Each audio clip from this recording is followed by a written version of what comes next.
This is a video review of the Q-Rex Dinozord from Power Rangers Super Megaforce. At least this mode's called the Q-Rex Dinozord. The other modes are the Q-Rex Drill and the Q-Rex Megazord, and we'll get to those in a little bit. This is a Zord Builder compatible version of GoZyuJin from Gokaiger. I never had GoZyuJin, but from what I've seen other people comparing the two, there doesn't seem to be that much different except for some small details and various gimmicks. The biggest difference that I can see beyond some differences in how it transforms, which really don't affect the toy that much, are the way that this right here does not spin or anything. It just opens and closes, and that's it. So you don't get the same hand spinning action you got with the original. You also don't really get much of a drill spinning action either. You can take the Ranger key, which is the Red Ranger from Dino Thunder or the Red Ranger from Abba Ranger, and you can stick it into here, but it doesn't really... Oops, got it upside down. But it doesn't really do much. It just turns it a little bit. Like if this spun really fast from doing that, that would be one thing, but it just doesn't do much. So this key doesn't really interact with the toy very well. It's not a big part of enjoying the toy. So it's there if you're into collecting the Ranger keys. They're okay, not really for me.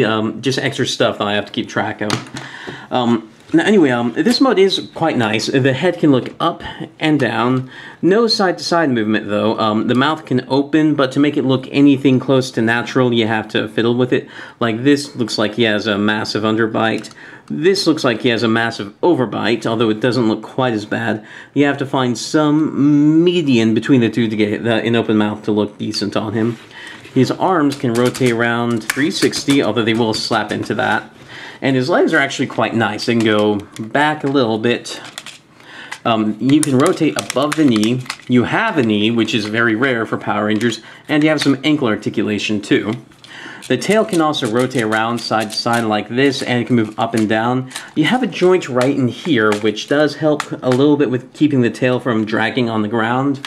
If you really want to keep the tail from dragging on the ground too much, what you can do, and this is what I like to do, straighten that out, bring that down, and just bend his knees forward a little bit. That'll give him more of a, what we understand now to be the scientifically and anatomically correct posture for a Tyrannosaurus Rex posture. And I think this looks much more threatening.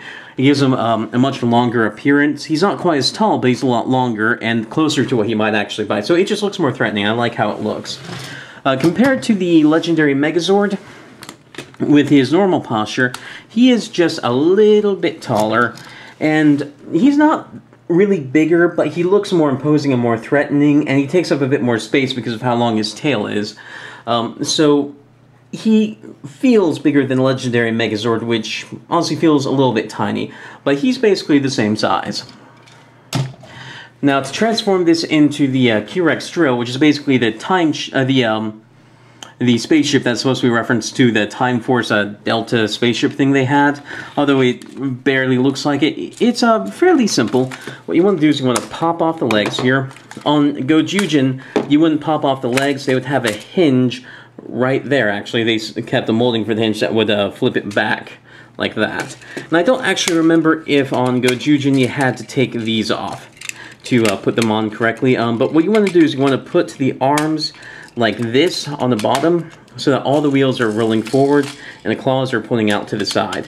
And one thing to watch out for is that there is a couple of Zord Builder ports right here that can sort of flip around. You want to make sure that the smaller Zord Builder port is out, otherwise it won't fit quite right. And that will give you the wheels with this up here and back there.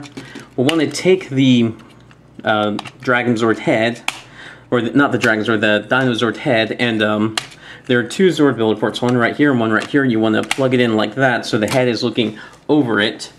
And then you want to take the legs and just plug them onto the side. They'll be like the thrusters or whatever.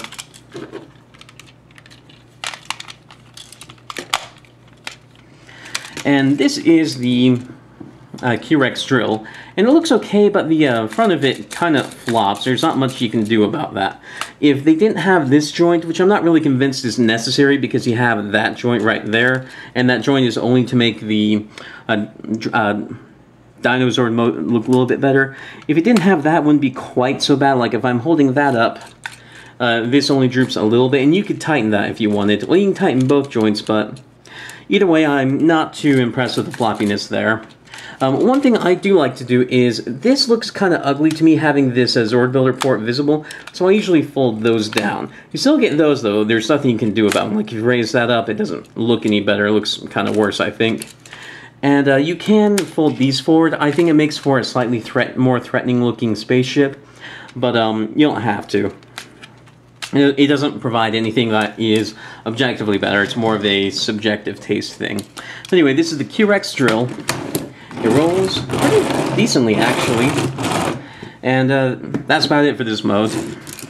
Now, to transform into the Q-Rex Megazord, you want to pop off everything. And start with, we'll want to take these claws, we'll flip out the larger pegs here, and then we'll clip these on like this. Now the instructions tell you to do it in a slightly different way, which is with the arms not facing in, with them facing out like this. And you can do that, but I feel like that really ruins the silhouette, because you can see that from behind. But if you do it like this, you get a really nice silhouette, because you can barely see that from behind. And then we can just start attaching parts, putting the feet back on. Make sure you put the right foot on the right leg. The Zord Builder peg is always going to be facing outwards.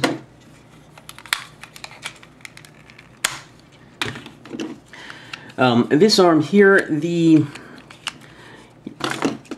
it's a bit different from this one. Like here you can actually get some outward shoulder movement. You can't do that here because it's the shoulder plate itself, not the shoulder that moves. Like the Zord Builder port is not attached to the shoulder plate, so the shoulder doesn't move, the shoulder plate does. So that's a bit unfortunate. You don't get as much arm articulation as you might get otherwise, especially compared to this arm. It's just, I hate when you have asymmetrical posability, especially when it would have been so easy to give him the proper posability on that arm right there.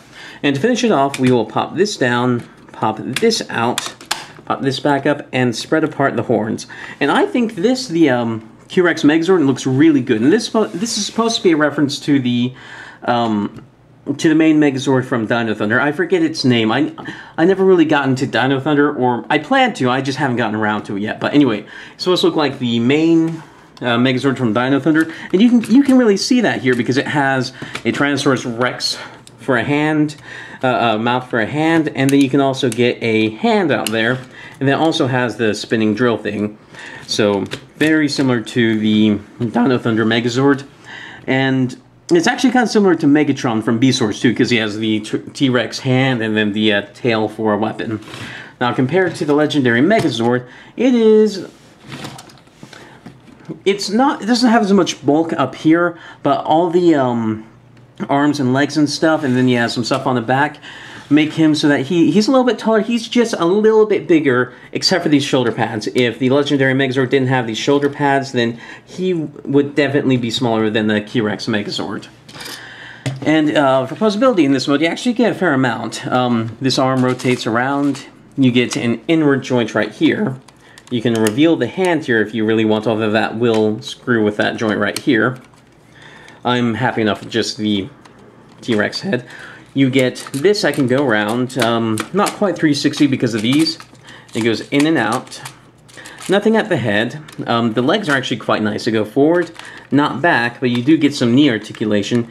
You can rotate above the knee, and you do get a foot, an ankle tilt. So that means you can get some actually kind of decent poses out of this guy. Like, imagine he's doing a finisher strike with this. And he'll hold them pretty well, too. I mean, it's not perfect, but he'll hold them. So yeah, this is, for a Bandai of America release, basically as good as I could hope for them to do. They're with the Super Megaforce stuff, and even some of the Megaforce stuff. Bandai of America has really been pulling through with the Zord Builder compatible versions of the original Sentai figures, and it's nice to see Bandai of America finally hitting its stride after what happened with Operation Overdrive, where they just made crap. They made crap for a long time. So I still would prefer if they just brought over the Japanese toys, but that's never going to happen because Bandai of America seems married to the Zord Builder ports. So this has been a video review of the Q-Rex Megazord. I really like it. I highly recommend it, especially if you have like Legendary Megazord to trade parts with. And yeah, actually, let me show you that real quick. I'll just swap the arms and legs because there's a lot you can do with Zord Builder ports, and I can't cover it all in one video. Like, I don't think anyone ever could. It's getting to the point where it's like Legos. So, pop these on, pop these on.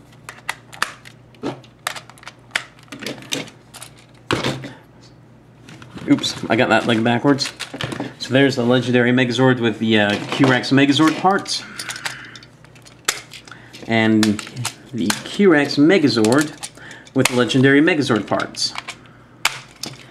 And, I mean, they look okay.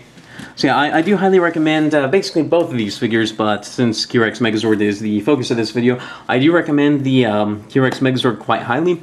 I review Digimon, Transformers, Power Rangers, Macross figures, lots of stuff like that. If any of that sounds interesting, please subscribe.